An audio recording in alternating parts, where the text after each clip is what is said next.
ไม่ซุงค่ะเมื่อในเป็นวันที่19เดือนธันวาคมที่4ปี2026ในตอนในข่าวสายมาขอมีข่าว3ตอนเตมาเปิ้นเผาค่ะออนด้าเปิ้นได้ก็เฮาค่ะมาถมด้วยข่าวโหในค่ะเนาะแค่แต่คาดใจครึ่งสร้างเครื่องจักรลงนิวเคลียร์มื้อวันที่18เดือนธันวาคมที่4ปี2026ในมีข่าวงาออกมาว่าเครื่องจักรนิวเคลียร์7เครื่องค่ะมีหลวงมักมันว่าเตก่อสร้างให้ยาวแลแต่โครงการที่ในเมืองแขภายในปีในเนี่ยอ้อเมื่อเหลียวในเลยฮู้ว่าแขมีเคิงใจโคตื้อเกี่ยวกับโลยลวงนิวเคลียร์ในคณะหมอก60เคิงจังไหนยาวค่ะปยก็มีเทียง36เคิงอยู่ในพ่วงตีตึกก่อสร้างไว้อยู่ในอ้อในก็ติเรียกว่าเป็นโครงการอันตึกควาเกี่ยวกับโลยลวงเคิงจากนิวเคลียร์เปิดตาเตเฮ็ดออกแรงไฟฟ้าใหญ่ที่สุดในโลกลมฟ้าก็ว่าไล เมื่อเลือนตีป่นมานั่นลงปองจึงเมืองแข่ไล่ตังเป้าหมายเยิงอานหลวงเฮ็ดออกแห้งไฟฟ้านิวเคลียร์ในไฮไลท์ดี1ปากปลาย10กิกะวาตต์ภายในปี2030เนี่ยค่ะจอมหนังในรวงแผนการจอมหนังที่อันใส่ไว้ที่ในแผนการปกป้องข้าวตั้ง5ปีนั่นแต่เลยว่าเพิ่มตื้อขึ้น76%เพราะว่ามาแตกหนึ่งกันดังเมื่อปีกายตีโป้นมาในเอาลวงตีอันแข่ปักใจโครงสร้างลวงได้แต่ก่อไหนมีเยื่องอ่านเปิดตาให้จางเอาไฟฟ้าในปั่นก้นวันก้นเมืองจังใจตื้อไหล24ชั่วโมงค่ะอันเป็นไฟฟ้าอันลุกมาดีนิวเคลียร์เนี่ยก็เอาเตไล่ว่าไฟฟ้าแห้งทัดนิวเคลียร์ในนั้นยาวค่ะข้อมูลตอนแรกค่ะเลยปึงอิงเอามาดีของการข่าว Bangkok Business News ต่างไว้ไหนค่ะลูกดีข่าวง่าโหนในเสแลกำในเฮาค่ะมาถ่อมด้วยข่าวง่าวเที่ยงตอนหนึ่งค่ะ อันนี้ก็คอมพานี Meta มีแผนที่จะปลดออกผู้รับการเที่ยงตั้งนำตั้งหลายในปีในเนี่ยเมื่อวันที่18เดือนธันวาคมที่4ปี2026ในมีข่าวงาออกมาว่าก้นอันเหตุการณ์ในคอมพานีค่ะเนาะก้นที่อันเปิ้นคู่หันจ้อมลองตั้งปึงเป็นนั่นลาตีสื่อข่าวร้อยเด้อว่าคอมพานี Meta อันเป็นเจ้าของเฟซบุ๊ก Instagram นั่นมีรองห่างเฮียนได้ปลดออกผู้รับการปอกกำใหญ่ในปี2026ค่ะมอกเลือนทน ที่หาจังได๋มอก8เฮงก็เพราะว่าเอาโหปากมันว่าก็มอกโหปากไหล10%เนี่ยเนาะ10นั่นน่ะเนาะโหปากไหล10เนี่ยค่ะของกฎเหตุการณ์โตตั้งลกลมฟ้าจังได๋ค่ะอปยก็มีหลวงหางแฮนติเตสืบตื้อโปดออกโพหับการเที่ยงติ๊กๆว่าเฮ็ดจังไหนแย้วเนี่ยค่ะล่วงเป็นป้ายแลกลายโครงสร้างปอกกำไนค่ะมันก็เป็นมาว่ายหลังเสมาสักกะปะค่ะเขาก็ลงตื่นเงิน เปิดตาปกป้องเอไอเสียก็เอาเอไอในมาเฮ็ดการที่ในคอมพานีว่าสังว่าจังได๋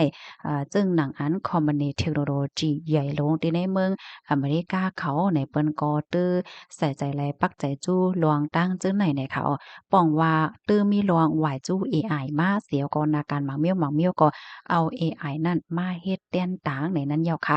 มืออำไลเลินที่ป่นมาใน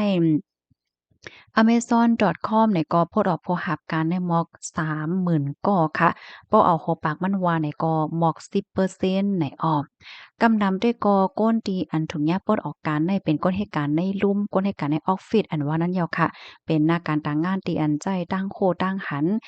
การเตรียมลิกเตรียมไล่ว่าการอยู่หน้าคอมว่าสังว่าเจอหน้ายในเนาะป้องว่าหน้าการต่างงานอันจังเลยค่ะพรตุ้มยอนเฮียงมือเหลียวได้ก็เป็นการลุ่มเลอเสการอันไรใจเอ็นใจแห้งเฮ็ดจังไหน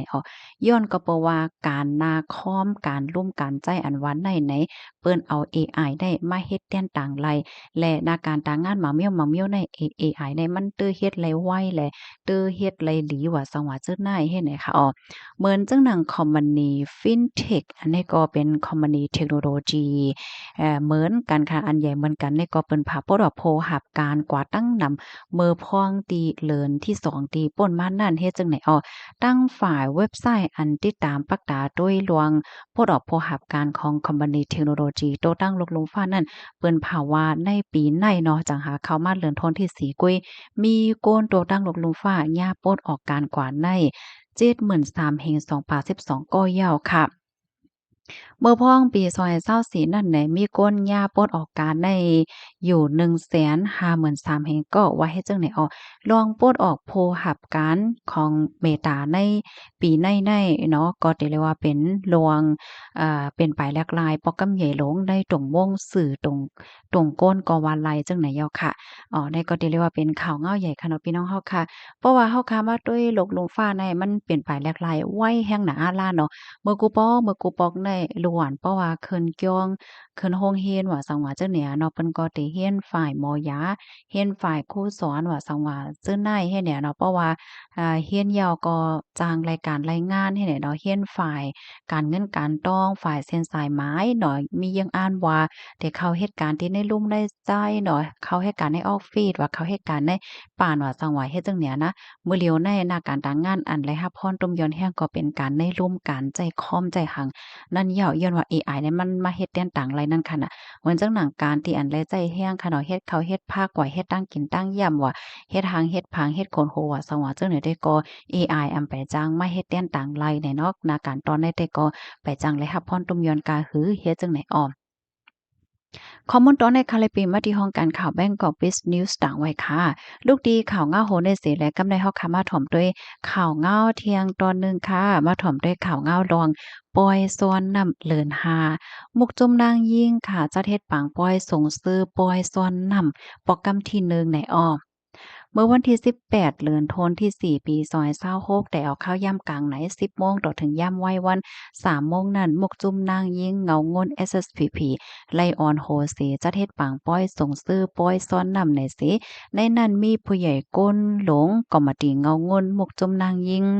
กูตับกูฮองการโฮมตั้งเสงมีผู้เคินฮอดคิมจำ1เหงก่อในเอาเมื่อพ้องกลางใน10โมงนั้นมุกจุ่มนางยิงตั้งเสียงอ่อนกันขับเถียวไปหับดอนผู้ใหญ่ก้นหลงเจออันเคินฮอดในปางป้อยนั่นสิไหว้ผู้ใหญ่ก้นหลงเคินฮอดเอาดีอยู่ดีเหนือเข่งปางป้อยเย้านั่นจอมหนังฟิงแงฟิงทุ่งหลีเจ้าพุทธามีไว้นั่นหมกจุมนางยิงคมกันต่อซ้อนนำผู้ใหญ่ก้นหลงเจอเป็นติหลีนับยำนั่นอยู่เหย้าน่ะค่ะเมื่อนั่นต่างโตผู้ใหญ่ก้นหลงตั้งเซ็งเสโพจัดการอุเปิงเงางุ้นจอมซึกสายฟ้าหมอกลาดคอความปั่นพรย้อนสู่ปันความหลีมังกลาตีมุกจุบนางยิ่งแลผู้ขึ้นหอดตั้งเซ็งกว่าอยู่เหย้าไหว้เสกันต่อซ่อนนำผู้ใหญ่ก้นหลงเหย้ากว่าเหย้านั่นอยู่ดีมุกจุบนางยิ่งแลเจ้าตาหน้ากุปอกจากก้าเล่งรู้ตั้งกินปีใหม่ละลายลองเสมีป้า ผู้ห้องความเกี่ยวหมดเหมือนจังหนังโอไลน์เงาหารฟ้าจ้ายสายเมืองและผู้ห้องความเทียงหลายๆก็อีกป้าตั้งกะเหย่งแงฟิงทุ่งใต้หลายๆโหมนใจส่งซื้อซ้อนนำจ้อมกันกว่าอยู่เหย้าเนี่ยค่ะลวงกันต้อก้นเทาปอเทาแม่เทาผู้ใหญ่ก้นหลงเจอเป็นตีเกอร์ยำในข้าวปีใหม่ซ้อนนำสร้างเกียนในเป็นฟิงแงหลีก้นเจ้าคือใต้อันเกอร์ยำมาจอมเส้นตั้งพุทธาเสเป็นลวงตั้งอันแหน ลองนับยำถึงตีเกอร์ยำเฮาและย้อนให้ผู้ใหญ่ก้นหลงตีเกอร์ยำปดวางควางปล่อยปันตั้งพิษกายากรรมวาจีกรรมมโนกรรมเจมเจอในอยู่เย้าในค่ะคอมเมนต์ตอนในคาลิบิมาดีเพจ SPP Info ต่างไว้นะคะอ้อพี่น้องค่ะและอยากเยี่ยมด้วยยาวหันถึงเจิ้งอือพวงนะคะเนาะหังหลีหังงามในค่ะนะลงตั้งโคตรได้ว่าสองว่าเจ้าในเสนะคะเนาะยินจมกูก็ที่รับถอมปันแห้งค่ะอ้อหมายทรงค่ะ